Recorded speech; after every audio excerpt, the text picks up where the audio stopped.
Olá pessoal, bom dia, boa tarde, boa noite, independente aí do horário que você esteja assistindo, esteja acompanhando mais essa videoaula, né? Mais esse encontro que a gente está tendo.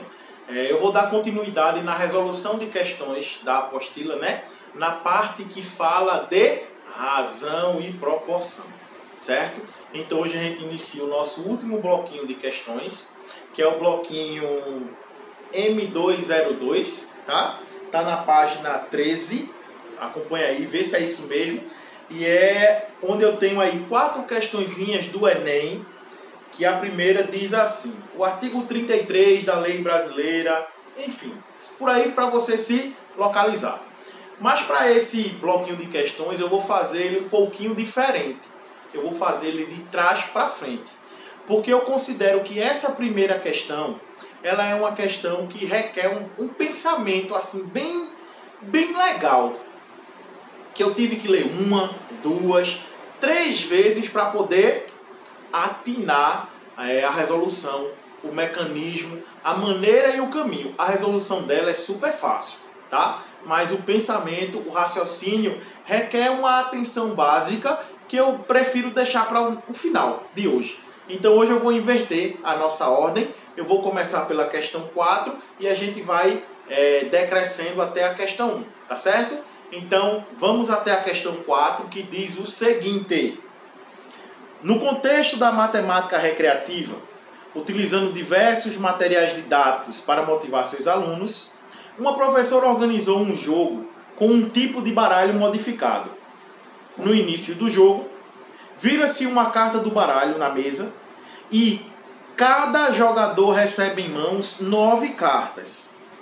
Deseja-se uma forma de formar pares de carta, sabendo que a primeira carta da mesa e a segunda carta, uma carta que esteja na mão do jogador, ela tenha que ter um valor equivalente à descrita na carta da mesa. O objetivo do jogo é verificar qual jogador consegue o maior número de pares. Iniciando o jogo, a carta virada na mesa e as cartas da mão de um jogador estão sendo mostradas no esquema. Segundo as regras do jogo, quantas cartas da mão desse jogador pode formar par com a carta da mesa?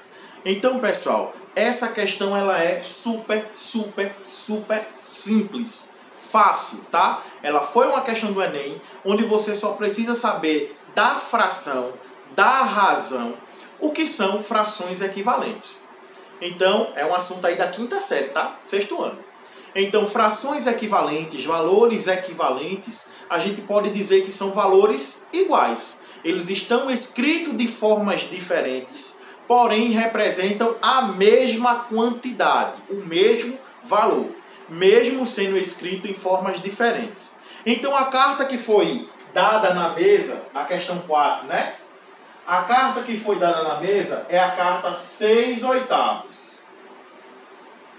E eu preciso encontrar frações que sejam equivalentes a 6/8, dentre essas outras cartas que estão na mão dos jogadores. Então, para você encontrar frações equivalentes, basta que você multiplique numerador e denominador pelo mesmo valor, ou você divida numerador e denominador pelo mesmo valor, tá? Eu poderia, um exemplo, multiplicar isso aqui por 2.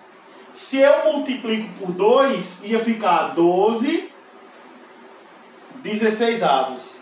Eu poderia multiplicar por 3. Eu poderia. Aí ficaria 6 vezes 3, 18. E 8 vezes 3, 24. Eu poderia multiplicar por 4, por 5, por 6. E aí você ia multiplicando e encontrando várias frações equivalentes. Mas se você observar na carta, né, lá no baralho, nas 9 que estão à disposição, eu não tenho valores tão altos. Eu vou ter valores baixos. Então, se eu vou ter valores pequenos, eu vou dividindo. Da mesma forma que eu multipliquei por 2, eu também posso dividir por 2. Então, se eu pego 6/8 e divido por 2, vai ficar 3/4. Dividi. Cheguei na minha forma irredutível. forma irredutível é aquela que não dá mais para dividir, não dá mais para simplificar. Não dá mais para simplificar. Dividir dá. Porque se eu pego 3 e divido por 4, eu vou encontrar um número decimal. O número decimal, pessoal, é 0,75. Um número decimal exato, que contém duas casas decimais. E 0,75 pode ser transformado em 75%. Tá bom? Então, se você procurar nas cartas que estão disponíveis, você tem aqui, ó, uma carta, duas cartas, 3 cartas à minha disposição. Então, existem 3 cartas das 9 que podem formar par com a carta inicial. Então, a resposta é justamente 3. Tá bom? Questãozinha 4. Questão simples. É só você lembrar de simplificação de frações. Beleza? Vamos agora para a questão 3.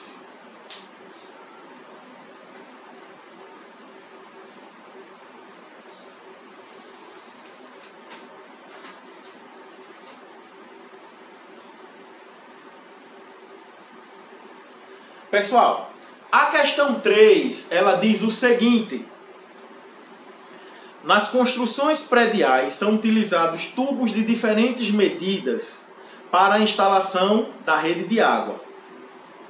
Essas medidas são conhecidas pelo seu diâmetro, muitas vezes medido em polegadas. Alguns desses tubos com medidas em polegadas são tubos de 1/2, 3/8 e 5/4. Colocando esses valores em ordem crescente, nós podemos encontrar qual sequência. Então aqui você tem 1/2, você tem 3/8 e você tem 5/4. Pessoal, eu preciso organizar em ordem crescente.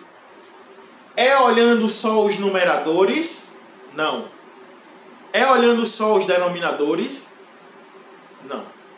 Você precisa encontrar a relação que compara frações. Comparar frações não é olhar quem tem número maior, quem tem número menor. Não. Comparar frações, você tem que fazer a seguinte regra: deixar todos os denominadores iguais para poder comparar os numeradores. Deixa a parte de igual de todo, a parte de baixo igual para todo mundo, para poder comparar a parte de cima. O Edilson, como é que eu faço para deixar a parte de baixo igual? Tira-se o MMC, o mínimo múltiplo comum, certo? Então é aí que você vai fazer. Vai tirar o mínimo múltiplo comum entre 2, 8 e 4. Tá? Quem tem um conhecimento de MMC sabe que o mínimo entre números que são múltiplos, o resultado será o maior deles. Então 2, 4 e 8 são múltiplos. O MMC vai ser o maior, vai ser 8. Quem não lembra dessa dica não tem problema. É só vir aqui, ó. Por 2, 1, 4 e 2. Por 2 de novo. 1, 2 e 1. E por 2, 1, 1 e 1. 2 vezes 2, 4 vezes 2, 8. Se você lembra, usa a dica, já vai mais rápido. Se você não lembra, tira o MMC, tá bom? Então o mínimo múltiplo comum de todos é 8 aqui, ó. 8, 8 e 8. Olha, Edilson, como é que eu faço para descobrir a parte de cima? Pô, gente, é igual aquela regrinha para adição e subtração. Divide pelo de baixo, multiplica pelo de cima. Então você tem 8 dividido por 2, 4 vezes 1. 8 dividido por 8, 1 vezes 3. E 8 dividido por 4, 2 vezes 5, 10. Todos os denominadores iguais, aí você compara os numeradores, tá? Então, se for para colocar numa ordem, era para ficar como? Era para ficar 3/8, 4/8 e 10/8. Não é em ordem crescente? Não é assim? Ô Edilson, mas esse 3/8 ele está representando quem? Esse 3/8 ele está representando quem? Ele está representando ele mesmo. Então, 3/8. Ô Edilson, esse 4/8 ele está representando quem? Ele está representando um meio. Ô Edilson, esse 10/8 ele está representando quem? Ele está representando 5/4. Tá bom? Então, é só tirar o MMC, dividir pelo de baixo, multiplicar pelo de cima. Coloca na ordem crescente do menor para o maior e vê quais são as frações equivalentes, tá? E com isso a resposta é a letra C.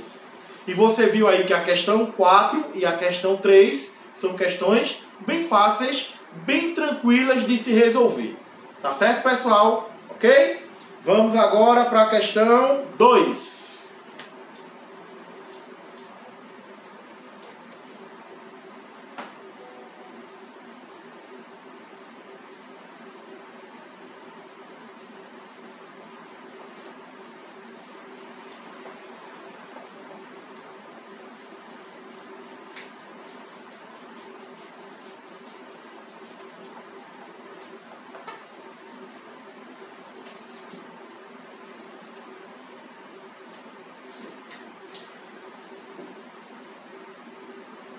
Questão 2, ela diz o seguinte: até novembro de 2011, não havia uma lei específica que punisse fraude em concursos públicos. Isso dificultava o enquadramento dos fraudadores em alguns artigos específicos do Código Penal, fazendo com que eles escapassem da justiça mais facilmente. Entretanto, com o sancionamento da Lei 12.550/11, é considerado crime utilizar ou divulgar indevidamente o conteúdo sigiloso do concurso público, com pena de reclusão de 12 a 48 meses, ou seja, de 1 a 4 anos. Caso esse crime seja cometido por um funcionário público, a pena sofrerá um aumento de 1/3. Se o funcionário público for condenado por fraude em um concurso público, a sua pena de reclusão poderá variar de quanto até quanto. Então você vai verificar que essa é uma questão bem fácil, de fácil interpretação. Porque a pena, ela varia, deixa eu ver, de 1 a 4 anos. Ou seja, ela varia de 12 a 48 meses. E se o cabra que fizer o erro for funcionário público, isso ainda aumenta 1/3. Então, nesse caso, o que é que você precisa calcular? Quanto é 1/3 de 12? E quanto é 1/3 de 48? Porque se o cara pegar 12 meses e aumentar 1/3, essa pena vai para quando? Se o cara pegar 48 meses e aumentar 1/3, essa pena também vai para quando? Então, calcular uma fração de um número é bem simples. Multiplica e divide. Multiplica os dois de cima, divide pelo de baixo. Então, você tem 1 vezes 12, 12. Dividido por 3, 4 meses. Se for 1 vezes 48, 48. Dividido por 3, 16 meses. Ou seja, cara, se o funcionário público pegar a pena mínima, que é de 12 meses, no mínimo, né? A melhor das hipóteses, digamos assim, a pena mínima, que é de 12 meses, essa pena vai aumentar 4 meses porque ele era funcionário público.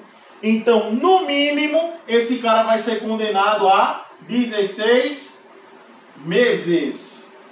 Se esse cara pegar uma pena máxima, a pena máxima que é de 48 meses, e ele for condenado, certo? E acrescentar 1/3, vai se acrescentar 16 meses. Ou seja, a pena desse cara vai para 64 meses. Então, na melhor das hipóteses, ele fica preso por 16 meses. Na pior das hipóteses, ele fica preso por 64 meses, tá? Então, essa é a variação de pena que acontece diante da questão 2. Então, você verifica, né? Percebe que ela é uma questão bem tranquila, bem fácil de se resolver. É só a interpretação, tá certo, pessoal? Pegue o 1/3 do aumento, calcula quanto é 1/3 da pena mínima, calcula quanto é 1/3 da pena máxima e aumenta, né? E acrescenta. Então ele fica no mínimo 16 meses e fica no máximo 64 meses. E agora a gente vai para a primeira questão. Estava esperando por ela, cara. Muito boa, muito boa. Não é como eu expliquei para vocês antes, tá? Não é aquela questão difícil de se resolver. O cálculo dela é até simples, tá? Mas a interpretação, o entendimento, a leitura é que requer um pouquinho de cuidado. E aí, pessoal, o que eu posso dizer para vocês é o seguinte. Vejam aí que a gente resolveu até agora 4 questões do Enem, certo? Foram 4 questões que eu considero fáceis, de fácil resolução. E por que a gente sempre resolve questões assim? Vocês sabem que no Enem vocês encontram questões de 3 tipos. Fáceis, médias e difíceis. A prova de matemática contém 45 questões, cara. Basicamente, mais ou menos, é 15 de cada. É 15 fácil, 15 média e 15 difícil. Então você tem a obrigação de acertar as suas 15 fáceis. Você tem que acertar o máximo que você conseguir das médias. E das difíceis, você vai fazer a sua pontuação extra. Agora, as questões fáceis, você tem obrigação de acertar. E na prova do Enem dos últimos, sei lá, os últimos 10 anos, o que pesa muito é a sua leitura, a sua interpretação. Então, se você é um bom leitor de questões, se você interpreta bem as questões, você já tem uma grande chance de se dar bem na resolução, tá certo? Então eu costumo dizer que a prova de matemática, se você for um bom leitor, você vai se dar bem na prova, tá? É um grande segredo aí, uma grande ajuda para você se dar bem na prova. Vamos à primeira questão. O artigo 33 da Lei Brasileira sobre Drogas prevê a pena de reclusão de 5 a 15 anos para qualquer pessoa que seja condenada por tráfico ilícito ou produção não autorizada de drogas. E tem alguém que produz drogas autorizadamente? Enfim, deixa pra lá. Remédio. Remédio, né? Foi bem lembrado, remédio. Entretanto, caso o condenado seja réu primário, com bons antecedentes criminais, essa pena pode sofrer uma redução de 1/6 a 2/3. Então veja que na questão 2, que foi a que a gente acabou de fazer, ele deu uma fração de aumento na pena. Já para essa questão 1, ele dá uma fração de redução da pena. Suponha aqui um réu primário, olha, réu primário, com bons antecedentes criminais, foi condenado pelo artigo 33 da Lei Brasileira sobre Droga. Maloqueiro, traficante safado. Após o benefício da redução da pena, a sua pena poderá variar de quanto até quanto. Vê, na questão anterior, ele deu a fração para aumentar. Já nessa questão, está sendo dada a fração para diminuir. Então, foram 2 tipos de penas que foram aplicadas, tá? Essa pena vai variar de 5 anos a 15 anos. Lembra que na questão anterior, para resolvê-la, foi mais fácil colocar em meses, tá? Porque na hora de trabalhar com a fração, a gente tem meses, uma quantidade mais fácil. Então, faça essa transformação.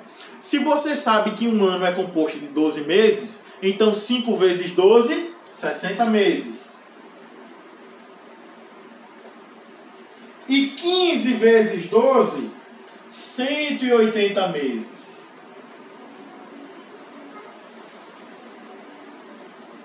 Então aí, pessoal, na hora de saber a redução, essa redução ela tem duas frações para variar, que ela é de 1/6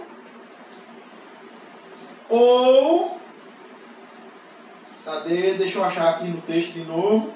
Ou de 2/3. Aí eu pergunto a vocês, reduzir 1/6 e reduzir 2/3 é a mesma coisa? É a mesma coisa? É não. Não é a mesma coisa. Como é que eu faço para saber qual é mais vantagem para mim, tá? Que vou sofrer a redução. Para mim é melhor eu sofrer uma redução de 1/6 ou é melhor eu sofrer uma redução de 2/3? Se você usar a lógica, é bem fácil. Imagine uma pizza. Onde é que tu vai comer mais? Onde é que tu come mais? Se tu dividir uma pizza em 6 pedaços e só comer uma fatia? Ou se tu dividir a pizza em 3 pedaços e comer 2? Onde é que tu come mais? Tu come mais, olha, aqui, tá certo?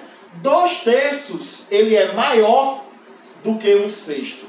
Ué, Dilson, eu não sei usar essa lógica não, mas eu sei comparar, tirando o MMC. Olha, MMC aqui, ó, 6 dividido por 6, 1 vezes 1. 6 dividido por 3, 2. 2 vezes 2. Ó, pode ver aqui que na comparação essa fração é maior. Então aqui você tem uma redução maior. A sua... Eita, deixa eu pegar o apagador aqui de última geração. Aqui eu tenho uma redução maior. Aqui eu tenho uma redução menor. Então eu quero saber essa variação aí, essa variação. Onde é mais vantajoso? Então é aí que está o pulo do gato. Quando é que é mais vantagem para um cara receber uma redução de pena? Ele ter a condenação mínima com uma redução máxima. Aí é vantagem para mim. Eu pegar a menor condenação e sofrer o maior benefício. Para mim é bom. Onde é que eu me lasco? Se eu pegar uma pena grande, certo? Eu tiver uma condenação grande e a minha redução ela for pequena. Aí o cabo se lasca. Então você vai ter que fazer essa variação. Esse é o segredo dessa questão. É você ver de quanto a quanto tempo essa pessoa foi condenada. Qual é a melhor situação para ele? Qual é a pior situação para ele? Qual é a melhor condição? Pena mínima com benefício máximo. Quando é que o cara se lasca? Quando ele pega a pena máxima com redução mínima, tá? É aí que tá o pulo do gato. Então vamos fazer aqui, ó, na melhor das hipóteses e na pior das hipóteses. Na melhor das hipóteses. Na melhor das hipóteses, o cara pega uma condenação de 5 anos. Opa, aqui é essa. Com uma redução de 2/3. Essa é a melhor das hipóteses, tá? Pena mínima com redução máxima. E qual é a pior das hipóteses? O cara pegar 15 anos com uma redução de 1/6. Tá bom? Então aí agora basta você fazer as suas continhas. Então primeiro, ó, quanto é 2/3 de 60? 5 anos, 60. Quanto é 1/6 de 180?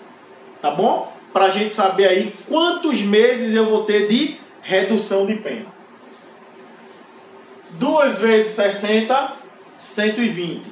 120 dividido por 3, 40.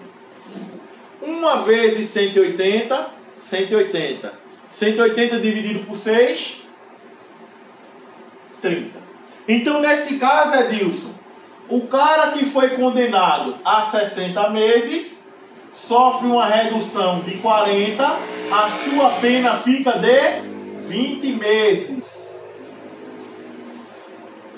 O cara que foi condenado a 180 sofre uma redução de 30, a sua pena fica de 150 meses. Ô Edilson, mais 20 meses dá quanto? 1 ano e 8 meses. Ô Edilson, 150 meses dá quanto? 12 anos e 6 meses. Tá? E a resposta é a letra A.